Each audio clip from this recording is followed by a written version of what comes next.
पिछले एपिसोड में हमने देखा कि चंचल का चेहरा अभी भी दुपट्टे से ढका हुआ था और उसकी बस आंखें नजर आ रही थी, जिसमें वो सम्राट को घूरते हुए देखकर बोली, तुम मुझे यहाँ कैद करके रखोगे और मैं तुम्हारी बात मान लूंगी? नहीं, कभी नहीं। मेरे भाई ने कुछ गलत काम नहीं किया और मेरे दादू तुम्हें छोड़ेंगे नहीं। वो बेखौफ होकर बोलती है, ए लड़की, चुप रहेगी तो जिंदा रहेगी, वरना। सम्राट ने बेहद गुस्से से कहा, वरना क्या? चंचल भी उसकी आंखों में आंखें डालकर बोलती है। अगले ही पल सम्राट अपने कदम चंचल की तरफ बढ़ाता है और अपनी गन उसके माथे से लगाते हुए, वरना 6 की 6 गोलियां तेरे भेजे में उतार दूंगा और तेरी लाश को जंगली जानवरों के सामने डाल दूंगा। तेरा वो दादू ढूंढता रह जाएगा, कहाँ गई मेरी पोती? एक बार समझा रहा हूँ, दोबारा नहीं समझाऊंगा। चंचल एक तक सम्राट की आंखों में ही देख रही थी, जिसमें उसे आग ही आग नजर आ रही थी। वो कुछ नहीं बोलती, बस अपनी नजरें झुका लेती है। सम्राट उसे घूरता हुआ कमरे से बाहर चला जाता है। चंचल मन मसोस के वहीं एक कोने में बैठ जाती है, पर कुछ तो चल रहा था उसके दिमाग में। सम्राट सिगरेट सुलगाता हुआ तेज तेज कदमों से सीढ़ियां उतर रहा था। नीचे उसका नौकर खड़ा था। सम्राट घर से बाहर जाते हुए बोला, उस लड़की को खाना दे देना। ये कहते हुए वो घर से बाहर निकल जाता है, जहां रोहन पहले से ही गाड़ी में उसका इंतजार कर रहा था। सम्राट गाड़ी में बैठते हुए बोला, मुझे वो समीर हर हाल में चाहिए, पूरा शहर छान मारो, पर मुझे वो हर हाल में चाहिए, वो भी जिंदा। वो अपने हाथों की मुट्ठी कसते हुए बोलता है। रोहन उसके गुस्से को अच्छी तरह से जानता था। वो जानता था कि अगर सम्राट को समीर नहीं मिला तो सम्राट चैन से नहीं बैठेगा। वो उस वक्त कुछ नहीं बोलता। इधर सम्राट का नौकर बिरजू चंचल के लिए खाना लेकर ऊपर कमरे में जाता है। चंचल अभी भी एक कोने में बैठी थी। लो, खाना खा लो। वो उसके सामने खाने की प्लेट रखते हुए बोलता है, मुझे नहीं खाना कोई खाना वाना। चंचल उस प्लेट को सरकाते हुए बोलती है। वो नौकर प्लेट को उठाकर टेबल पर रखते हुए बोला, भूख लगेगी तो खुद ही खा लोगी।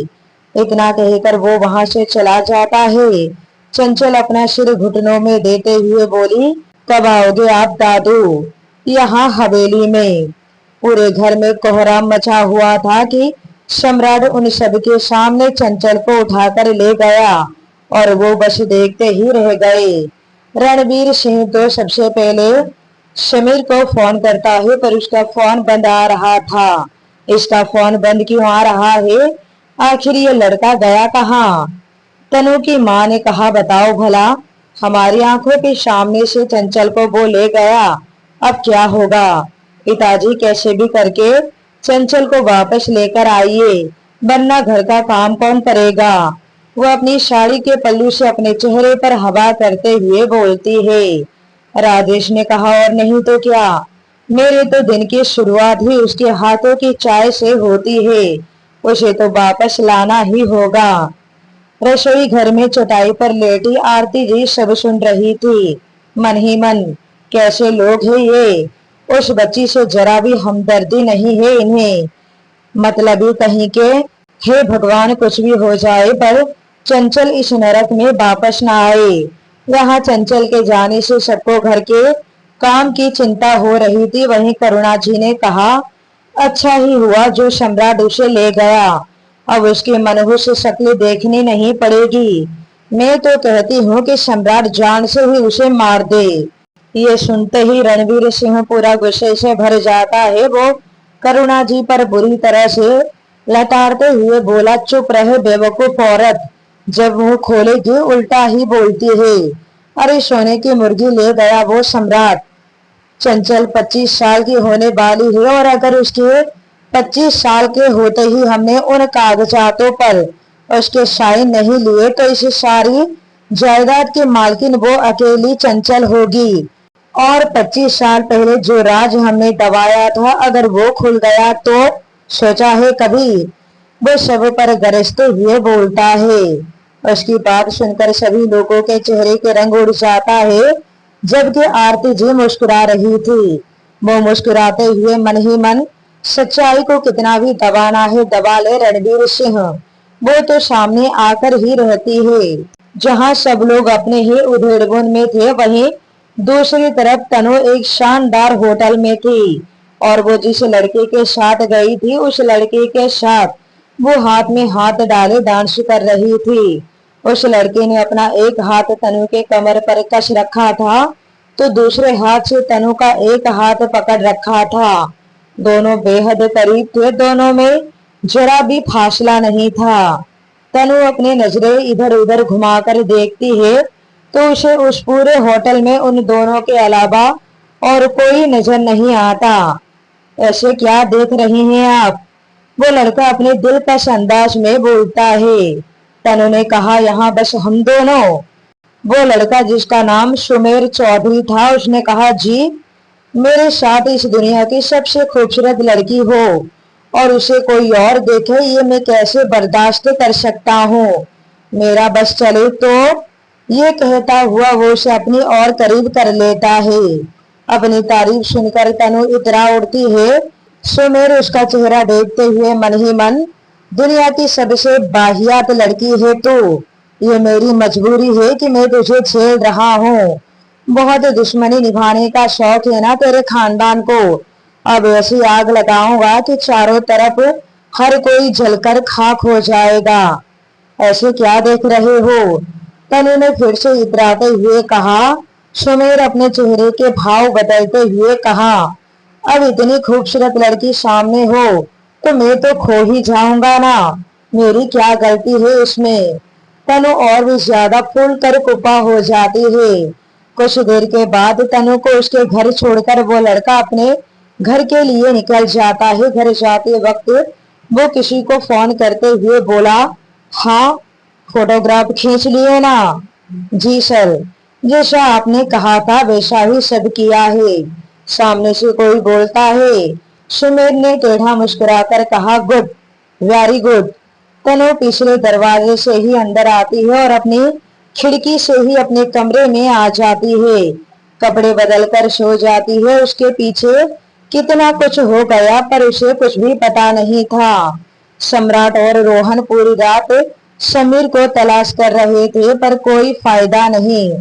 समीर कहीं नहीं मिलता। सम्राट का गुस्सा बढ़ता ही जा रहा था। इधर चंचल भी अपने घर वालों के इंतजार में बैठी थी कि अब भी उसे कोई लेने आएगा। वो भी पूरी रात नहीं सोई और ना ही वो खाना खाती है। उसके कमरे का दरवाजा खुला था। वो एकदम से बोली, एक मिनट। क्या बोला था उसने? मैं यहीं बंद रहूंगी। पर देखो कमरे का दरवाजा तो खुला है। अपने आप में बड़ा गुंडा बना फिरता है ना। किडनैप करना तो आता ही नहीं। मुझे क्या, मैं तो चली। ये कहते हुए वो कमरे से बाहर निकलती है। इधर उधर देखती है तो वहां कोई नहीं था। वो ऊपर रेलिंग से झांक कर नीचे देखती है पर वहां भी कोई नहीं होता। ये देखकर चंचल हैरानी से बोली, कमाल है, कैसे गुंडे हैं यहाँ के, कितने लापरवाह। देखो मेन गेट भी खुला है, अब कोई कैसे ना भागे। ये कहते हुए वो सीढ़ियां उतरती है और मैदान साफ देकर सीधा घर से बाहर निकलती है। वो पीछे देखती हुई चल रही थी। थोड़ी घबराहट भी हो रही थी उसे। वो कभी आगे देख रही थी तो कभी पीछे। इस वक्त वो पीछे देखती हुई तेज तेज कदमों से आगे बढ़ रही थी। तभी वो किसी चट्टान जैसी चीज से टकरा जाती है जो कोई और नहीं बल्कि सम्राट ही था। चंचल सामने देखती है तो अपने सामने सम्राट को देखकर उसकी हालत खराब हो जाती है। वो अपने हाथों की मुट्ठी कस लेती है। सम्राट अपने दोनों हाथ बांधे उसकी तरफ देखता है और अपनी आईब्रो उचका देता है, मानो पूछ रहा हो कि ये क्या हो रहा है। चंचल भी उसकी बात समझ जाती है और अपनी सफाई पेश करते हुए बोली, वो मेरी कोई गलती नहीं है। अगर दरवाजा खुला छोड़कर जाओगे तो फिर भागने का मन तो करेगा ही ना। ना कोई पहरेदार है तुम्हारा, कैसे गुंडे हो तुम। सम्राट अभी भी उसे घूर रहा था। वो 2 कदम उसकी तरफ बढ़ाता है। चंचल दो कदम पीछे हो जाती है। पीछे होते होते वो सीढ़ियों से टकरा जाती है, जिससे उसका बैलेंस बिगड़ता है और वो गिरने वाली होती है। पर इससे पहले कि वो गिरती, सम्राट उसे कमर से पकड़कर अपने करीब कर लेता है और ऐसा करते हुए चंचल के चेहरे से दुपट्टा हट जाता है और उसके रेशमी बाल खुलकर चेहरे पर आ गए थे। उफ! कजरारी आंखों के अलावा उसका बेदाग गोरा चेहरा, नर्म मुलायम गुलाबी होठ, नाक में पहनी छोटी सी नोजपिन, कितनी खूबसूरत थी चंचल। पर सम्राट तो बस उसकी आंखों में ही अटका था। चंचल भी तो सम्राट की गहरी आंखों में ही देख रही थी। तेज हवा चल रही थी, जिससे चंचल के बाल लहरा रहे थे। सम्राट अपना चेहरा उसके चेहरे के करीब ले जाते हुए बोला, सम्राट सिंह राठौड़ की कैद से भागना इतना आसान नहीं है। उसकी आवाज से चंचल एकदम से होश में आती है और एकदम से सम्राट से दूर हो जाती है। दोबारा ये गलती की तो अपने टांगों पर खड़ी नहीं रहेगी तू, ये कहता हुआ सम्राट अंदर जाने लगता है। उसकी बात पर चंचल को भी गुस्सा आ जाता है। खुद को किडनैप करना आता नहीं। गेट खुला, मेन गेट खुला, कोई गार्ड नहीं, और बनते हो सम्राट सिंह राठौड़। मैं भागूंगी और पक्का भागूंगी, रोक सको तो रोक लेना। सम्राट के कदम वहीं रुक जाते हैं। वो पीछे मुड़कर चंचल की तरफ देखता है और फिर टेढ़ा मुस्कुराते हुए बोला, मैडम की गलतफहमी दूर करो टाइगर। ये सुनकर चंचल के माथे पर सिलवटे आ जाते हैं। सम्राट के कहने की देर थी कि तभी एक कुत्ता भागता हुआ उसी तरफ आने लगता है। कुत्ता था या कोई शेर? उसे देखते ही चंचल की हालत खराब हो गई थी। बिना मेरी इजाजत के इस घर से बाहर एक कदम भी रखा ना, तो अगले ही पल वो पैर मेरे टाइगर के मुंह में होगा। चंचल देखती है टाइगर फुल स्पीड से उसी की तरफ आ रहा था। डर के मारे चंचल जल्दी से सम्राट के पास जाती है और लगभग उसका हाथ पकड़ते हुए बोली, प्लीज प्लीज प्लीज इसे रोको, मुझे इसे बहुत डर लग रहा है, प्लीज। सम्राट एक झटके से अपना हाथ पीछे खींचते हुए बोला, गो बैक योर रूम। उम्मीद है तुझे अच्छे से समझ में आ गया होगा ये सारे दरवाजे खुले क्यों थे। चंचल एकदम से झेंप जाती है और वो सीधा ऊपर कमरे में भाग जाती है। सम्राट सीधा अपने कमरे में जाता है। पूरी रात सोया नहीं था वो, और ना ही उसे नींद आ रही थी। वो रेडी होता है और सीधा हॉस्पिटल में। रोहन भी हॉस्पिटल पहुंच गया था। इस वक्त वो एकटक आरोही का चेहरा देख रहा था। दिल ही दिल में आरोही को चाहता था, पर ये बात कभी जुबान पर नहीं आई। शायद सम्राट का डर या फिर आरोही की दोस्ती खोने का डर भी। लेकिन आज आरोही की ऐसी हालत देखकर टूट गया था वो। मैं वादा करता हूँ आरोही, तुम्हारे साथ ये जिसने भी किया है ना, उसे इतनी भयानक सजा दूंगा कि उसकी रूह तक कांप जाएगी। बस तुम जल्दी से उठो और उस दरिंदे का नाम बता दो। वो अभी सोच ही रहा था कि तभी सम्राट अंदर आता है और उसके साथ अमेरिका से आई हुई डॉक्टर की टीम थी। रोहन तुरंत अपनी नजर फेर लेता है। डॉक्टर आते हैं और लग जाते हैं आरोही को बचाने की कोशिश में। रोहन सम्राट के पास जाकर बोला, सर आप पूरी रात सोए नहीं हैं, आप प्लीज कुछ देर घर जाकर आराम कीजिए, मैं हूँ यहाँ पर। सम्राट उसके कंधे पर हाथ रखते हुए बोला, तुम भी तो पूरी रात सोए नहीं हो, तुम घर चले जाओ, मैं आरोही के पास हूँ। रोहन ने कहा, सर घर जाने के लिए घर होना भी तो चाहिए। मैं वहां नहीं जाना चाहता जहाँ सुकून ना हो, मैं यहीं पर ठीक हूँ, आप प्लीज घर चले जाइए। बड़ी मुश्किल से वो सम्राट को घर भेजता है।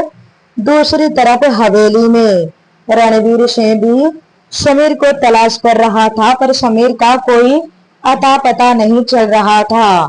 जिस कॉलेज में पढ़ने के लिए समीर दिल्ली गया था, वहां भी फोन करके पूछा, पर पता चला कि वो तो यहाँ आया ही नहीं। आखिर गया कहाँ ये लड़का? रणवीर सिंह गरजते हुए बोलता है। करुणा जी का तो रो रो कर बुरा हाल हो गया था कि उसका पोता कहाँ गया। वो सब लोग ये भी जानते थे कि सम्राट भी शांत नहीं बैठेगा। रणवीर सिंह अपने आदमियों को समीर को तलाश करने के लिए भेजता है। पूरी तरह से सुबह हो गई थी। चंचल वापस उस कमरे में जाकर बैठ गई थी और वो कर भी क्या सकती थी सिवाय अपने दादू का इंतजार करने के अलावा। ठीक उसी वक्त बिरजू उसके लिए चाय लेकर आता है और देखता है कि रात का खाना यूं ही रखा हुआ है। यहाँ कोई नहीं आने वाला तुम्हें बचाने के लिए। भूखी मर जाओगी और लाश का भी पता नहीं चलेगा कि कहाँ गई। जब तक गुस्सा ना आई तब तक शांत समंदर की तरह है सम्राट, पर अगर गुस्सा आया तो फिर ज्वालामुखी है वो। कोई नहीं बचा पाएगा तुम्हें। और अगर अपने भाई के बारे में कुछ जानती भी हो तो बता दो, वरना मरने के लिए तैयार रहो।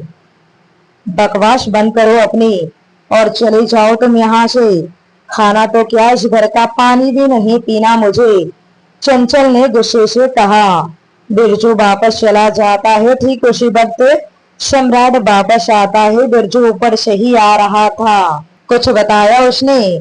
सम्राट उसे सीधा सवाल करता है। नहीं साहब, अभी तक तो नहीं। और ना कल रात उसने कुछ खाया है।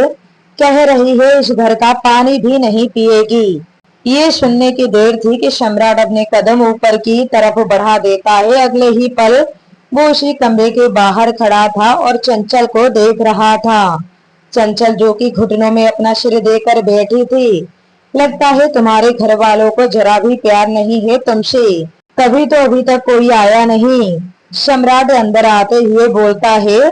जाने अनजाने में उसने चंचल की दुखती नस पर हाथ रख दिया था। सम्राट ने। चंचल अपना चेहरा उठाकर उसकी तरफ देखती है पर कुछ बोलती नहीं, पर उसके चेहरे की उदासी को सम्राट ने भांप लिया था। इधर हॉस्पिटल में आरोही की हालत बिगड़ती जा रही थी। उसका पूरा शरीर हिलने लग गया था। ऑक्सीजन लगे होने के बावजूद उसे सांस नहीं आ रही थी। यह देखकर रोहन बहुत घबरा गया था। अचानक से आरोही ने अपनी आंखें खोली। आरोही, आरोही, कुछ नहीं होगा तुम्हें, रोहन ने उसका हाथ अपने हाथों में लेते हुए कहा। आरोही अपना होठ हिलाती है, रोहन की तरफ देखती है, कुछ कहने की कोशिश करती है। बेहद तकलीफ हो रही थी उसे। आंखों से आंसू बह रहे थे, पर फिर भी वो कुछ बताना चाहती थी रोहन को। रोहन उसके सर को सहलाते हुए बोला। हाँ बोलो आरोही, क्या कहना चाहती हो? आरोही की आंखें बड़ी हो गई थी। वो अपनी पूरी ताकत लगाकर बोली, समीर, समीर। पर इसी के साथ उसका हाथ रोहन के हाथ से छूटकर नीचे लटक जाता है। रोहन चिल्ला पड़ता है, आरोही। अब आगे क्या होगा? आगे की कहानी को सुनने के लिए बने रहिए नफरत भरी मोहब्बत कहानी पर।